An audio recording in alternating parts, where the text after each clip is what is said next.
مضامین قرآنی افضل مشکات کی زبانی۔ پارہ نمبر 23۔ قرآن مجید کے 23ویں پارے کا آغاز وَمَا لِيَ لَا أَعْبُدُ الَّذِي فَطَرَنِي کے الفاظ سے ہوتا ہے۔ یہ پارہ سورہ یاسین، سورہ صافات، سورہ صاد اور سورہ زمر کے ابتدائی حصے پر مشتمل ہے۔ سورہ یاسین کا تسلسل جاری ہے۔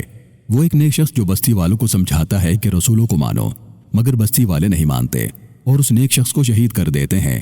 جب اس شخص کو جنت میں داخل کیا جاتا ہے تو وہ کہتا ہے کہ کاش میری قوم کو معلوم ہو جاتا کہ اللہ تعالیٰ نے مجھے عزت والوں میں شامل فرما دیا ہے۔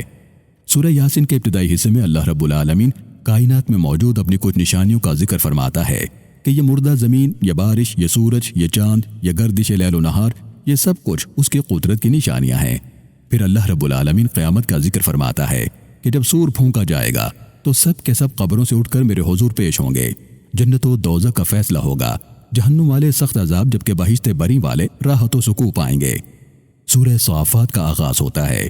اس سورہ مبارکہ میں اللہ رب العالمین اپنے کچھ اولو العزم پیغمبروں کا ذکر خیر فرماتا ہے، جن میں حضرت نوح، حضرت ابراہیم، حضرت اسماعیل، حضرت موسیٰ، حضرت ہارون، حضرت الیاس، حضرت لوط والیسع اور آخر میں حضرت یونس علیہ السلام کے حالات و واقعات کا ذکر فرماتا ہے کہ کیسے اس نے حضرت نوح علیہ السلام کو اور ان کے قوم کو طوفان میں کشتی کے ذریعے سے بچایا، کیسے ابراہیم علیہ السلام نے خواب میں اپنے بیٹے اسماعیل علیہ السلام کو ذبح کرتے دیکھا، اور کیسے پروردگار نے جنت سے مینڈھا بھیج کر اسماعیل علیہ السلام کی قربانی قبول فرمائی، اور کیسے اس نے یونس علیہ السلام کو مچھلی کے پیٹ سے زندہ نکالا۔ سورہ صاد کا آغاز ہوتا ہے۔ اس سورہ مبارکہ کے آغاز میں اللہ رب العالمین قرآن حکیم کی قسم کھاتا ہے کہ یہ ذکر یعنی قرآن نصیحت ہے اور آپ صلی اللہ علیہ وسلم سچے رسول ہیں، مگر مشرک اس سے روگردانی کرنے والے ہیں۔ اسی سورہ مبارکہ میں اللہ رب العالمین حضرت داؤد علیہ السلام کا ذکر خیر فرماتا ہے کہ کیسے داؤد علیہ السلام کے پاس ایک مقدمہ پیش کیا جاتا ہے۔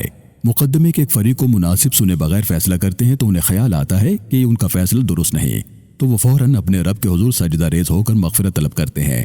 اللہ ان کی اس ادا کو پسند فرماتا ہے اور نصیحت فرماتا ہے کہ داؤد، ہم نے آپ کو دنیا کی خلافت عطا کی ہے، آپ کو فیصلہ کرنے والا بنایا ہے، چنانچہ لوگوں کے درمیان حق کے ساتھ فیصلہ کریں اور خواہش نفس کو پس پش ڈال دیا کریں۔ اسی مقام پر آیت سجدہ جس کی تلاوت پر سجدہ کیا جاتا ہے وہ آتی ہے۔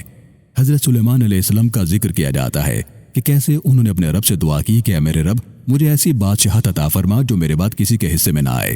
حضرت ایوب علیہ السلام کا ذکر ہوتا ہے کہ کیسے وہ بیماری کی آزمائش میں مبتلا ہوئے، لیکن پھر جب انہوں نے اللہ کے کہنے پر اپنا پاؤں زمین پر مارا تو پانی کا ایک چشمہ ابل پڑا۔ اس چشمے کے پانی سے غسل کرنے پر اللہ رب العالمین نے انہیں شفا عطا فرمائی۔ سورہ صاد کے اختتام پر اللہ رب العالمین ایک مرتبہ پھر حضرت آدم علیہ السلام اور ابلیس لعین کا واقعہ بیان فرماتا ہے کہ کیسے اس نے آدم کو پیدا فرمایا اور ملائکہ نے انہیں سجدہ کیا، مگر ابلیس نے تکبر کرتے ہوئے انکار کیا اور راندہ درگاہ ہوا۔ سورہ زمر کا آغاز ہوتا ہے۔ ایک مرتبہ پھر اللہ رب العالمین اپنے پاک کلام کا ذکر فرماتا ہے کہ یہ کلام اس عزیز و حکیم اللہ کی جانب سے نازل کیا گیا ہے جو زمین و آسمانوں اور ہر شے کو پیدا کرنے والا ہے۔ وہی رات کو لپیٹ کر دن کا اجالا پھیلا دیتا ہے اور پھر دن کو لپیٹ کر رات کی تاریکی پھیلا دیتا ہے۔ اسی نے سورج اور چاند کو تمہارے لیے مسخر کر رکھا ہے۔ وہی معبود برحق ہے، اس کے سوا کوئی رب نہیں۔ پارے کے آخر میں اللہ رب العالمین پھر سے قرآن حکیم کی خصوصیات کا ذکر فرماتا ہے کہ اس کے مضامین متنوع ہیں، کچھ میں ہم آہنگی جبکہ کچھ مختلف ہیں۔ اللہ رب العالمین سے دعا ہے کہ وہ ہم سب کو قرآن حکیم پڑھنے، اس کو سمجھنے اور اس کی تعلیمات پر عمل پیرا ہونے کی توفیق عطا فرمائے۔ آمین۔